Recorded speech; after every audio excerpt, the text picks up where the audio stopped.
नमः शिवाय। ओम पार्वती पतये नमः। सनातन धर्म की जय हो। नमस्कार दोस्तों, प्रिय भक्तगणों, आपके अपने अनीता भक्ति स्टोरी चैनल में स्वागत है आप सभी का। प्रिय भक्तगणों, आज मैं आपको एक कथा का श्रवण करा रही हूँ, जिसे बहुत ही शांत एवं प्रसन्नचित्त मन से सुनिएगा। दोस्तों, यदि चैनल पर नए हैं तो कृपया चैनल को सब्सक्राइब करके बेल आइकन को प्रेस कर लीजिए, जिससे आप सदैव सनातन धर्म से जुड़े रहेंगे। दोस्तों, एक बार माँ पार्वती और भगवान भोलेनाथ पृथ्वी पर भ्रमण करने के लिए निकले थे। इधर उधर घूमते हुए माँ पार्वती के लंबे बाल बहुत ही उलझ गए थे, जिस वजह से उन्हें बहुत परेशानी हो रही थी। भगवान भोलेनाथ पूछते हैं, क्या हुआ देवी पार्वती, तुम कुछ परेशान दिखाई दे रही हो? स्वामी, भ्रमण करते हुए मैंने ध्यान ही नहीं दिया, मेरे बाल बहुत ही उलझ गए हैं। कितने दिनों से मैंने अपने बाल धोए नहीं हैं। सोच रही हूँ वह सामने जो नदी है उसके तट पर जाकर अपने बालों को धो लूँ, ताकि मेरे बालों में से मैल निकल जाए और यह स्वच्छ होकर सुलझ जाए।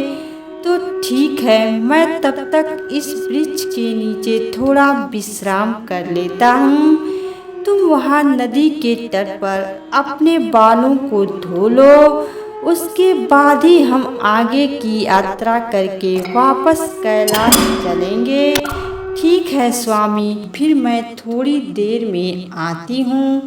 भगवान शिव वृक्ष की छाया में विश्राम करने लगे और माँ पार्वती एक साधारण स्त्री का रूप लेकर नदी पर बाल धोने के लिए चली गईं। माँ पार्वती नदी पर पहुंची तो सब औरतें उनके लंबे बाल देखने लगी। सुनिए, क्या आपके पास ऐसा कोई साधन है ताकि मेरे उलझे हुए बाल सुलझ जाएं? हम तो यहाँ पानी भरने आए हैं, हमारे पास भला क्या होगा?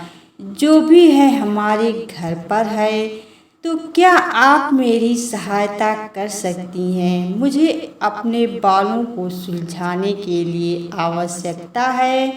क्या आप में से कोई मेरे बालों को सुलझा देगा?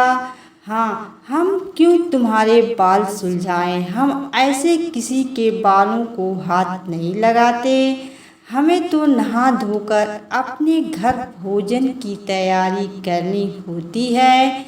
हमारे कपड़ों पर बाल गिर गए तो हमें तो फिर से नहाना पड़ेगा, और इतना समय हमारे पास नहीं है। हाँ, हम नहीं तुम्हारे बालों को यहाँ सुलझाने बैठेंगे। तुम्हारे बाल टूटकर हमारी साड़ी पर लिपट जाएंगे, और अगर भोजन में कहीं भी बाल आ गया तो घर वाले बहुत गुस्सा करेंगे। चलो रे चलो, देर हो रही है हमें।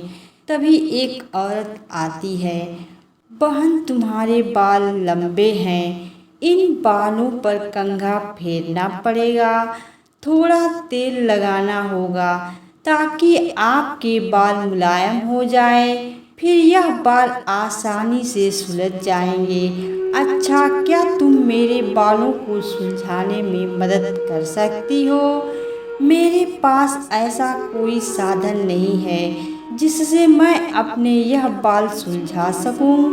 शांति बहुत करीब है, ये एक छोटी सी झोपड़ी में रहती है। बहन, आप इन सब की बातों पर ध्यान मत दो। मुझ गरीब को तो रोजाना ऐसे मजाक सहने की आदत हो गई है। बहन, मैं घर से तेल और कंघा लेकर आती हूँ। हम शांति कुछ ही देर में तेल और कंघा लेकर माँ पार्वती के पास वापस लौटी। उसने माँ पार्वती के बालों में थोड़ा तेल लगाया, जिससे बाल मुलायम हो गए। शांति बहुत प्रेम से माँ पार्वती के बालों को सुलझा रही थी। धीरे धीरे बाल सुलझने लगे। जैसे जैसे शांति बालों को सुलझा तो थोड़े बाल उसकी झोली में भी गिरते गिरते शांति हैरान रह गई कि जो बाल उसकी झोली पर गिर रहे थे वे सोने के होते जा रहे थे। माँ पार्वती मंद मंद मुस्कुरा रही थी। शांति इस चमत्कार को समझ नहीं पा रही थी। माँ पार्वती के बाल पूरी तरह से सुलझ गए। घने लंबे सुंदर बाल पर वह बाल सोने के क्यों बन गए, इसका भेद शांति को जानना था।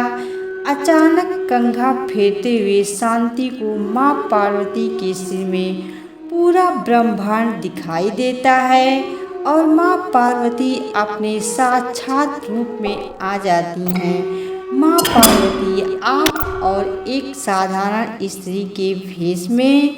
हाँ बेटी, मैं तुम्हारी अपनी माँ पार्वती। तुमने मेरे बालों को कितना अच्छे से सुलझा दिया। तुम बहुत दयालु हो और सबकी मदद करने वाली हो, इसलिए मैं तुम पर बहुत प्रसन्न हूँ। बेटी, जो भी मनुष्य सदैव दूसरों की मदद करते हैं उन पर मैं प्रसन्न होती हूँ और अपनी कृपा करती हूँ। मेरे यह बाल अब सोने में बदल चुके हैं। अब तुम इस सोने को बेचकर अपने जीवन को सुखमय बनाओ।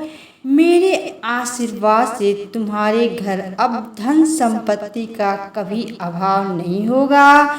सदा खुश रहो हे देवी मैया, आपकी सदा ही जय हो। जय माँ पार्वती, जय माँ पार्वती। इसके पश्चात माँ पार्वती वहाँ से अंतर ध्यान होकर भगवान शिव के पास वापस लौट आती हैं। अपने उदास स्वभाव के कारण शांति की किस्मत पलट गई और माँ पार्वती के आशीर्वाद से उसका जीवन सुख समृद्धि से भर गया। दोस्तों, यह कहानी हमें यह सिखाती है कि हमें सदैव दूसरों की सहायता करनी चाहिए, जिससे हमेशा भगवान हमसे प्रसन्न रहते हैं और उनका आशीर्वाद भी हमारे पर बना रहता है। नमस्कार दोस्तों, यह कथा आप लोगों को कैसी लगी कमेंट करके ज़रूर बताएं तथा वीडियो को लाइक और अभी तक चैनल को सब्सक्राइब नहीं किए हैं तो कृपया चैनल को सब्सक्राइब कर लीजिए। सदैव आपके ऊपर भगवान भोलेनाथ की कृपा बनी रहे। हर हर महादेव। ओम नमः शिवाय। ओम पार्वती पतये नमः।